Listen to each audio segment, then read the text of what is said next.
Ah, never start with the head. The victim gets all fuzzy. He can't feel the neck. A stunt driver sat inside a real 18-wheeler on a real Chicago street, about to flip it in one take, with no digital safety net if it went wrong. A leading man locked himself alone in a hotel room for 6 weeks and came out having built something no studio quite knew how to market. And 6 months before the film even reached theaters, the actor who carried it was gone. This isn't the Batman movie you remember from the poster. This is what it actually took to make it. Number 1. The man who disappeared into a hotel room. Heath Ledger had a comic book villain to play. The two previous wildly different actors had already made iconic in their own right. Cesar Romero's campy, mustache under white paint grin, and Jack Nicholson's theatrical showman menace. Landing anywhere close to either of those performances would have counted as a disappointment, and audiences already had two fully formed versions of the character living in their heads before Ledger ever spoke a line. Instead of studying either performance for guidance, Ledger cut himself off from almost everyone for roughly 6 weeks, locking himself alone in a London hotel room with no outside distractions. He filled a small notebook, the now famous Joker diary, with comic panels, images of hyenas, magazine clippings, and disturbing hand-drawn sketches, methodically working out the character's voice, physicality, and unsettling laugh through sheer repetition rather than a single formal rehearsal. He read Anthony Burgess's novel A Clockwork Orange cover to cover, and studied the distorted, unsettling portraiture of painter Francis Bacon, eventually borrowing the chin-down, upward Kubrick stare directly from Malcolm McDowell's performance in the Clockwork Orange film adaptation, folding it permanently into the Joker's own body language. What came out of that hotel room bore almost no resemblance to either of his predecessors, and studio marketing teams reportedly had no easy comparison to sell it against ahead of release. It became one of the most closely studied villain performances in modern film history, proof that sometimes the strongest way into a character isn't research into who's played him before, but total uncomfortable isolation from every version of him that came before. Gamble here won't be able to get a nickel for his grandma. Enough from the clown! Let's not blow.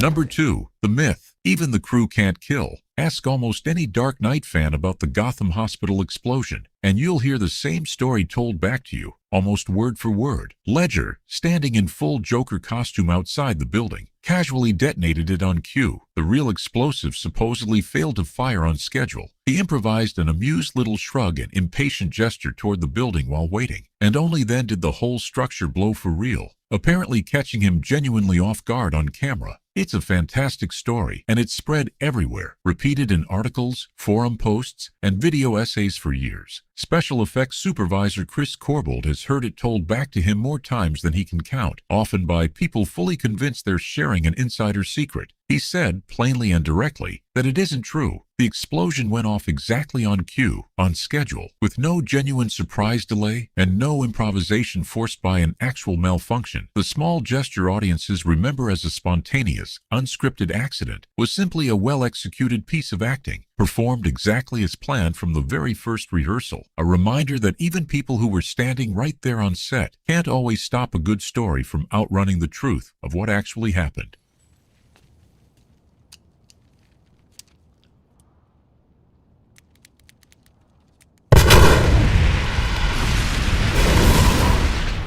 Number 3. The most dangerous stunt nobody faked. Christopher Nolan wanted the film's centerpiece chase to end with a full 18-wheeler truck flipping completely end over end through downtown Chicago traffic. The kind of shot that, described out loud in a pitch meeting, sounds like it has to be a digital effect, or at the very least a scaled-down miniature. It wasn't either. A real, full-size semi-truck, driven by veteran stuntman Jim Wilkie, was structurally reinforced around the cab specifically to protect him, then fitted with a hidden compressed air piston system running beneath the trailer. Wilkie drove the actual planned route himself, in full costume detail matching the scene, and manually triggered the flip mechanism from inside the cab at the exact right point on LaSalle Street, a stretch of road sitting directly above underground bank vaults and utility infrastructure. The production had to get city engineers to formally inspect and sign off on beforehand. There was exactly one full-scale test run before the real take, and it happened on an empty airport runway rather than the actual city street. On the real take, the trailer flipped,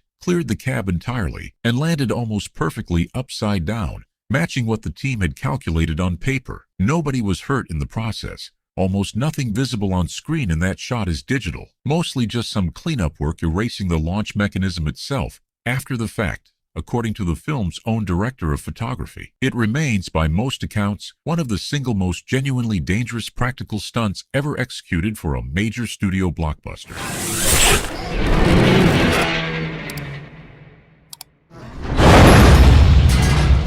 Number 4. A real building blown up for real. The Joker's demolition of Gotham General Hospital needed to feel like an entire multi-story structure was genuinely collapsing in real time, not just a small section rigged for a single camera-friendly partial blast that gets sold to the audience through clever editing. Rather than build an expensive scale miniature or lean entirely on visual effects to sell the destruction, the production tracked down a genuinely decommissioned, structurally condemned building, a former candy factory sitting empty in Chicago, and wired the entire structure to come down for real, on camera, captured in a single irreversible take with multiple cameras, rolling simultaneously to make sure nothing got missed. It worked exactly once because it had to. There was no version of the schedule or budget that allowed for rebuilding the set and trying again if the timing had gone wrong, or if the building had collapsed in the wrong direction. It's the kind of full-scale, one-shot practical destruction that's become increasingly rare in modern blockbuster filmmaking, precisely because the margin for error involved is this unforgiving and this expensive to get wrong.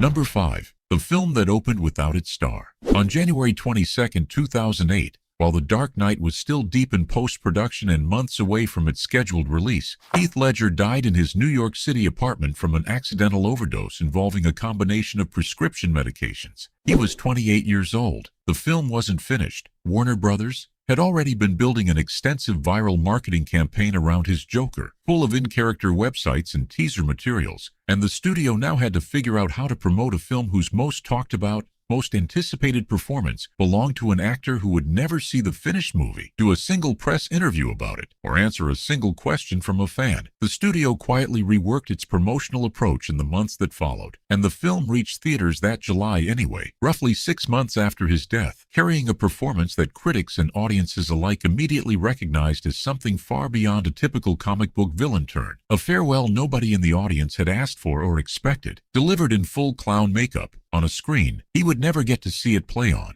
Number 6. The Oscar almost no one gets. Posthumous acting nominations happen occasionally in Hollywood, usually as a respectful nod to a final performance. Posthumous wins, in a genuinely competitive acting category decided by a full voting body, almost never do. When the Academy Award nominations were announced the following year, Ledger's name appeared for Best Supporting Actor, a nomination that, under any normal circumstances, would have simply been a fitting honor for a strong performance. Instead, given the circumstances of his death less than a year earlier, it instantly became the single most anticipated envelope of the entire ceremony, with the outcome feeling like something bigger than an ordinary award season race. He won. It made him one of only a small handful of actors in the full history of the Academy Awards to receive a competitive acting Oscar after their death, with the statue accepted on stage that night by his family instead of by him, a genuinely rare, genuinely bittersweet piece of Hollywood history that not a single person involved in the film would have wished for, no matter how deserved the recognition was. Number 7. The Two-Face who almost wasn't Aaron Eckhart. Before Aaron Eckhart was ever cast as Harvey Dent, Christopher Nolan had a completely different, much higher profile actor in mind for the role that eventually transforms into Two-Face. Nolan's first choice was Matt Damon. Fresh off a string of major hits, Damon was reportedly interested in the part, but a scheduling conflict with another film already on his calendar, Invictus, made it impossible for him to commit to Gotham's district attorney within the production's timeline. The role went to Aaron Eckhart instead, whose extensive, practical, non-CGI heavy makeup transformation into Two-Face became one of the film's most consistently praised technical achievements, a reminder that some of the most iconic castings in blockbuster history began life as somebody else's scheduling conflict on a completely different film. You're a lucky man. He's not. Who? Your driver. Number 8. The voice. Everyone blamed on the wrong person. Batman's noticeably deeper, more strained, gravelly growl in this film, compared to Batman Begins, a voice widely mocked, parodied, and imitated online for well over a decade afterward, got attributed almost entirely to Christian Bale's own acting choice as an actor pushing his performance further. Bale took the brunt of the public criticism in interviews, reviews, and online commentary for years, as though the added rasp had simply been his own independent decision to push the voice louder and harsher than the first film had required. According to people close to the production, the harsher, more aggressive voice direction actually came directly from Christopher Nolan himself, guiding Bale toward that specific choice rather than Bale arriving at it entirely on his own. It's a small but telling example of how a director's specific creative note can end up permanently, unfairly pinned to an actor's public reputation, instead of the person who actually made the call. Where were the other drugs going? I never knew. I don't know. I swear to God. Swear to me!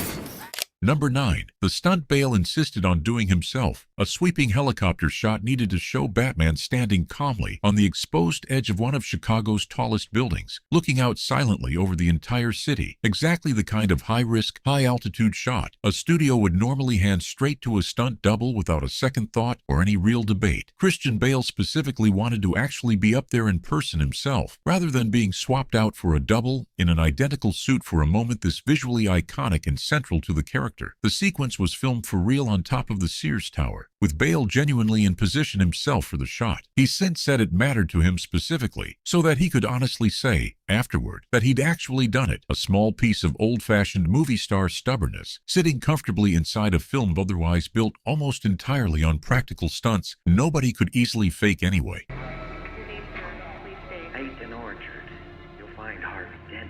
Number 10. The format nobody had tried at this scale. IMAX cameras at the time were associated almost entirely with short documentaries, museum installations, and nature films projected on curved screens, not with narrative blockbuster sequences built around actors, dialogue, and complex coverage. Nolan wanted the sheer scale and immersive quality of true IMAX footage for the film's biggest action set pieces anyway, despite the format's massive, famously unwieldy cameras, never having been used this way for a major studio narrative film before, and despite the added logistical headache that came with hauling that equipment through active city locations. 6 key sequences, including the opening bank heist and the truck chase sequence, were shot natively in IMAX, totaling roughly 28 minutes of usable footage in the finished film, a genuine first for mainstream Hollywood filmmaking that quietly reshaped how major studio blockbusters would approach large-format cinema for the following decade and beyond. Number 11. The no CGI movie that still needed almost 650 visual effects shots. The Dark Knight built its entire public reputation on practical stunts, real explosions, and a director openly, vocally skeptical of leaning too hard on computer-generated imagery whenever an alternative existed. That reputation, taken completely at face value, would suggest a film with almost no meaningful digital effects work at all, a rare, near-total holdout against the CGI-heavy blockbuster trend already dominating the genre. By 2008, in reality, the finished film still required something in the neighborhood of 650 individual visual effects shots, cleanup work, environment extensions, wire removal, and quiet digital augmentation layered carefully underneath all that celebrated practical stunt work. The no CGI reputation isn't false, exactly. It's just describing where the visible effort and the marketing attention went, not accurately reflecting how much digital work actually happened behind the scenes to support it.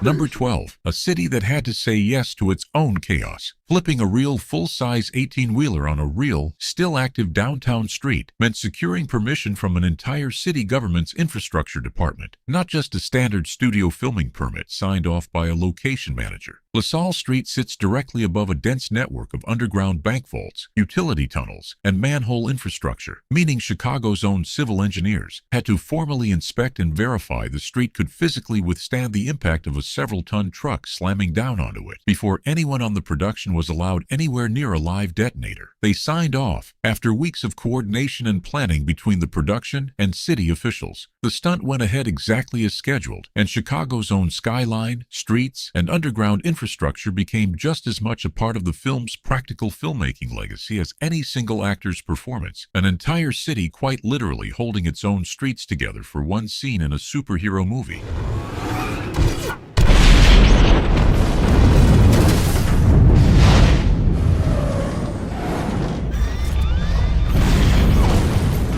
Number 13. The Batmobile that died, so the Batpod could live. The Tumbler, the franchise's heavily armored tank-like Batmobile, needed a violent, thoroughly convincing on-screen death. A head-on collision with a garbage truck destructive enough that audiences would immediately understand Batman had to abandon it and continue the chase some other way. A weightless, fully CGI collision risked feeling exactly like what it technically was underneath the animation. Pixels smashing into other pixels. With none of the genuine mass and momentum a multi-ton armored vehicle should visibly carry on impact with another large object. The production built large-scale physical miniatures of both vehicles and genuinely, deliberately destroyed them on camera, giving the crash a real sense of physical weight and consequence before the Batpod motorcycle emerges dramatically from the wreckage, continuing the chase in a smaller, faster, entirely different vehicle that had been built specifically for this film and this moment.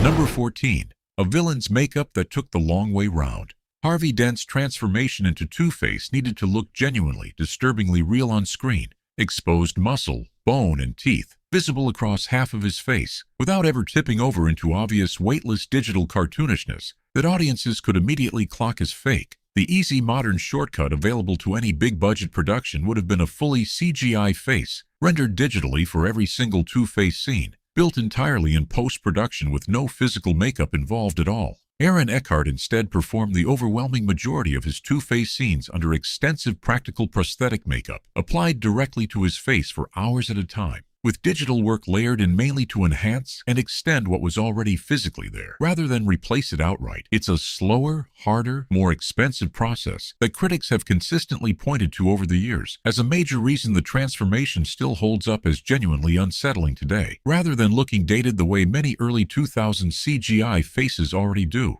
Number 15. The box office nobody predicted for a sequel. Comic book sequels, historically, don't always outperform the films that introduce their world. Audiences often peak on the novelty of the first outing. The Dark Knight arrived as the second film in a rebooted franchise, carrying the extra, unplanned weight of its lead actor's death hanging over its release. It became the highest-grossing film of 2008, outperforming its own predecessor by a wide margin, and helping permanently shift how major studios approach the entire superhero genre. Proof that a sequel could out-earn, outperform, and outlast the film that launched it. Number 16. Two statues for a film about chaos. Superhero films at the time were rarely treated as serious awards contenders beyond technical categories nobody outside the industry paid much attention to. The Dark Knight arrived at the Academy Awards carrying real weight, real critical acclaim, and an unavoidable emotional undercurrent tied to its lead performance. It walked away with 2 Oscars, Best Supporting Actor for Heath Ledger and Best Sound Editing, a modest but genuinely significant total for a comic book movie, in an era when the genre was still fighting to be taken seriously by the Academy at all. Number 17. The character actor built from a real painter. Ledger needed a physical vocabulary for the Joker that felt genuinely disturbing rather than theatrically evil, something audiences hadn't already seen from decades of cartoon villains. Rather than looking to previous screen portrayals for inspiration, he turned toward fine art entirely outside the superhero genre. He studied the unsettling, distorted portraiture of Irish painter Francis Bacon, pulling physical and emotional texture from paintings that had nothing to do with comic books at all. One more example of how far outside the expected toolkit he was willing to reach to build a performance nobody could easily compare to what came before.